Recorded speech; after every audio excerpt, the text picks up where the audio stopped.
মাদ্রাসার হেড মৌলবি হয়ে এইভাবে আমার ছোট ছেলের কাছে কিভাবে টাকা নেয়? মোড়ল সাহেব কিছু কথা আছে। ওই ইজ্জতালি বসে তো, তোমার কথা শুনতে আসেনি। ওই বাচ্চা ছেলের কাছে তুমি মাদ্রাসার হেড বলো না, হেড টাকা নিতে পেরেছো তুমি? তোমার সাহস কি করে হয়? মোড়ল মশাই, আমরা খোঁজ নিয়ে দেখেছি মাদ্রাসার প্রতিটি ছেলের কাছে টাকা নেয়, আগে মারা উচিত, মারা। দেখেন হেড বলো না, আপনি আমাদের গ্রামের মাদ্রাসা চালান বলে যা ইচ্ছা তাই আপনার মেনে নেব না।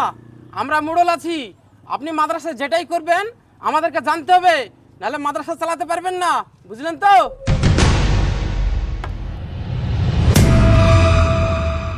শুনেন মাওলানা, মাদ্রাসার ছেলের কাছে বিগত 1 বছরে যতগুলো টাকা নেওয়া হয়েছে প্রত্যেকটা ছেলেকে পাই টু পাই আপনার ঘর থেকে টাকা ফেরত দিবেন। আর আপনি আমাদের গ্রামের মাদ্রাসা থেকে 1 বছরের জন্য সাসপেন্ড থাকবেন। থামুন। আসসালামু আলাইকুম হুজুর সাহেব। ওয়ালাইকুম সালাম ওয়া রাহমাতুল্লাহ। আচ্ছা ওটা কে? এ কি মোড়ল সাহেব, আপনি গ্রামে থাকেন, হেড মৌলবিকে আপনি চিনেন না? আচ্ছা মোড়ল সাহেব, আপনি তো গ্রামে থাকেন, মাদ্রাসার মেন গেটটা কোন দিকে আছে আপনি কি বলতে পারবেন? দেখুন হেড মাওলানা, মাদ্রাসার হেড মাওলানা হয়েছেন বলে এই মোড়লকে বেশি জ্ঞান দিতে আসবেন না। মাদ্রাসা আমাদের গ্রামের, প্রয়োজন হলে আমরা মাদ্রাসা নিজেই বন্ধ করে দেবো। মাদ্রাসা কে চালাবে না চালাবে আমরা দেখে নেবো, সেটা আপনি জ্ঞান দিবেন না। আপনার জ্ঞান শুনতে আসেনি আমরা। দেখুন স্যার, আপনার মুখে কথা শুনবো না, আমি মেয়ের মুখে কথা শুনবো। আমি বসুন। এই মেয়ে, মাদ্রাসায় কি হয়েছিল তুমি বলো তো? স্যার, আমার এই ছেলেটাকে ভর্তি করেছি মাদ্রাসায়, তো প্রত্যেক মাসে 500 টাকা করে নেয়।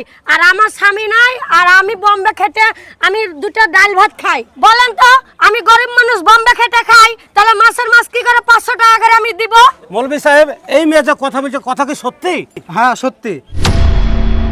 কিন্তু মোড়ল সাহেবের 3টে ছেলে আছে, একটা ছেলে কি মাদ্রাসা ভর্তি করেছে? মাদ্রাসায় আমরা 350 ছাত্র পড়াই, এতিম গরিব, তাদের খাবারের ব্যবস্থা করতে হয়, ইলেকট্রিক বিল এবং তাদেরকে খাওয়াতে হয়। গ্রামের কটা মানুষ তাদের সন্তানকে মাদ্রাসা ভর্তি করে? আর এই 500 টাকায় কি আপনার একটা ছেলে আপনার 1 মাস হয়ে যায়? টিচারের বেতন আছে, তার খাবার আছে, সপ্তাহে আমরা 4 দিন মাছ মাংস খাওয়াই। কিভাবে মাদ্রাসা চালাতে হয়, কত কষ্ট হয় সেটা আমরাই জানি। অফিসার, এখানে যে এতগুলো মানুষ আজকে মাদ্রাসার মিটিং করতে এসেছে, মোড়ল সাহেবকে জিজ্ঞেস করেন ক টাকা মাদ্রাসা দেয়।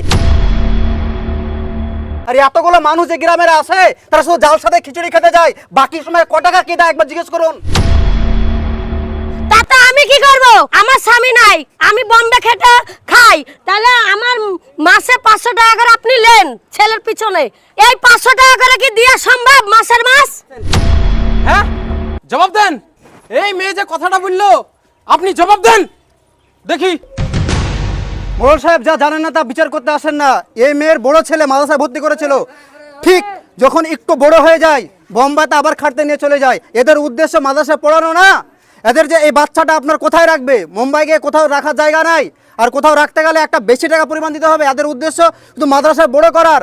মুম্বাই থেকে যখন বাড়ি আসে আবার নিয়ে চলে আসে মাদ্রাসা থেকে, আবার ঠিক যখন ছেলে একটু বড় হয়ে যায় আবার মুম্বাই খাটতে নিয়ে চলে যায়। তার জন্য প্রথম 2 বছর যারা মাদ্রাসায় ভর্তি করবে ওই 2 বছর আমরা 500 টাকা চার্জ করেছি।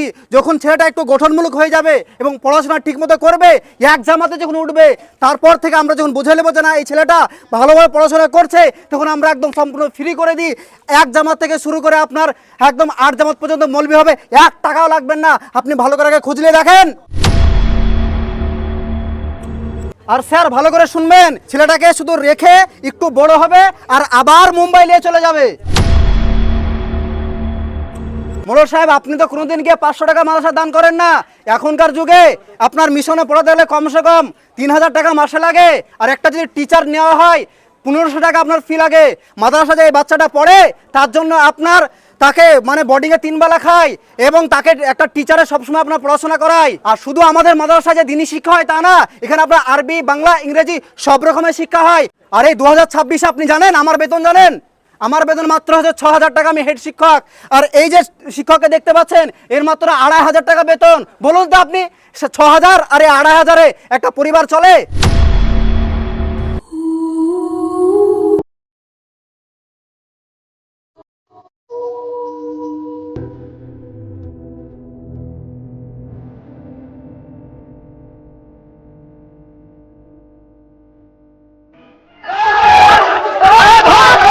সমস্ত সাক্ষ্য প্রমাণ ভিত্তি করে মাদ্রাসার শিক্ষকদের নির্দোষ ঘোষণা করা হইল এবং উস্কানিমূলক বিচারের জন্য মোড়ল মশাইকে 2 মাসের জন্য বন্দী করা হইল। সেই সঙ্গে গ্রামবাসীর উদ্দেশ্যে জানানো হচ্ছে, আপনারা শিক্ষা প্রতিষ্ঠানের প্রতি হিংসা চোখে দেখবেন না, প্রয়োজন হলে শিক্ষা প্রতিষ্ঠানের অফিসে গিয়ে কথা বলুন।